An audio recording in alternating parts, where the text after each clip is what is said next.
Сайн байцгаана уу? Өнөөдөр бид клаудыг хэрхэн бодит ажилдаа ашиглах тухай ярина. Үнэн дээр ихэнх хүн клаудыг зүгээр л асуулт асуудаг чатбот гэж боддог. Гэтэл боломж нь үүнээс хамаагүй илүү өргөн юм аа. Тиймээс өнөөдөр заавал мэдэх ёстой 6 гол зүйлийг энгийнээр жишээтэйгээр тайлбарлая. Эхэлцгээе. За, нэгдүгээрт нь болохоор cloud chat.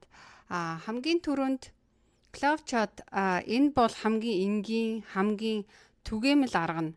Та браузер дээрээ cloud AI руу ороод эсвэл утас компьютерийнхаа апаар дамжуулан cloud-тай яг л хүнтэй ярьж байгаа юм шиг харилцана гэсэн үг. За, хаач ямар ч төхөөрөмж дээр бол ажиллана.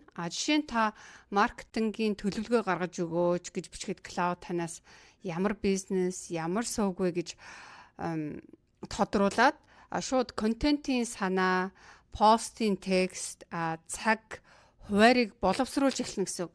За, хурдан асуулт асуух, мөн нийтлэл бичих, судалгаа хийх, эсвэл санаагаа цэгцлэхэд чат хамгийн тохиромжтой. Энэ бол cloud-д танилцах хамгийн эхний алхам гэсэн үг ээ. Хоёрдугаарт нь болохоор cowork. Хоёр дахь нь cowork өөрөөр хэлбэл хамтран ажиллах горим гэсэн үг. Энд cloud зүгээр нэг хариулт өгөө зогсохгүй. Таны файл, фолдертой шууд ажиллаж даалгаврыг бичлэн гүйцэтгэнэ. Жишээлбэл та десктоп дээрх файлуудыг хараад эмхэлж цэгцлээрэ гэж хэлэхэд cloud бол бүх файлыг шалгаад төрөл бүрээр нь зураг, тайлан, санхүү гэх мэтээр эмх цэгцтэй фолдер болгож өгнө. Контентын төлөвлөгөө гаргах, тайлан бэлдэх, дата шинжлэх энэ бүгдийг та яг л өөрийн ажилтнтайгаа ярьж байгаа юм шиг даалгахад л болоо. Үр дүнг нь бэлэн аавна. За, 3 дугаарт нь dispatch.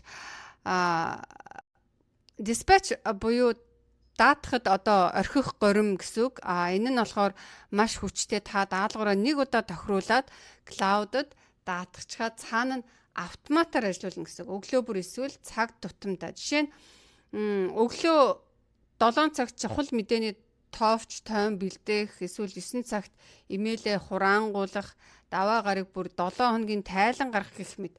Хамгийн гол давуу тал нь та амарч өөр ажиллаа хийж байх хооронд ажил нь хийгдчихсэн бэлэн үр дүн таны хүлээж байдаг. Энэ бол хамгийн цаг хэмнэлтийн жинхэнэ нууц.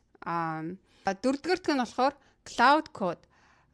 Cloud code энэ нь ялангуяа хөгжүүлэгчдэд зориулагдсан. Та терминалаасаа шууд cloud-оор код бичүүлж, алдаа засуулж, төслийнхөө кодод өөрчлөлт оруулна.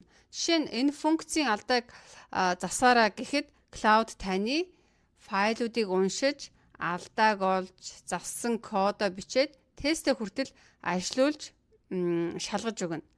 Refactor хийх, debug хийх, шинэ функц бичих, мөн cloud таны кодын логикийг бүхэлд нь ойлгож ажилдаг учраас хөгжүүлэгчдийн хамгийн хүчтэй туслах болж чадж байгаа. 5 дугаарт нь болохоор plugins. 5 дахь нь plugins буюу өргөтгөл. Эндээс cloud үнэхээр хүчтэй болж эхэлдэг. Plugin-ууд cloud-ыг таны өдөр тутам хэрэгэлдэг хэрэгслүүдтэй та ямар өдөр тутамдаа хэрэгжилж байна? Жишээлх юм бол Slack, Notion, Google Drive, Gmail, Figma, Canva, мөн Hexfield гэд бүх тэр хэрэгслүүдтэйгээ холбоод өгчнө гэсэн үг. Энэ нь MCP холболт гэдэг технологиор ажилладаг бөгөөд ингэснээр cloud таны бодит дата, бодит app руу хурж тэнд шууд ажиллах боломжтой болно. Өөрөөр хэлбэл cloud зүгээр нэг ярьдаг туслагаас гарч таны бүх системтэй холбогдсон жинхэнэ ажлын хэрэгсэл болж хувирна. Агаарт нь болохоор skills. Skills буюу ур чадвар. Skill гэдэг нь cloud-д тодорхой нэг ажлыг хэрхэн зөв хийхийг заасан зааварчилгаа юм.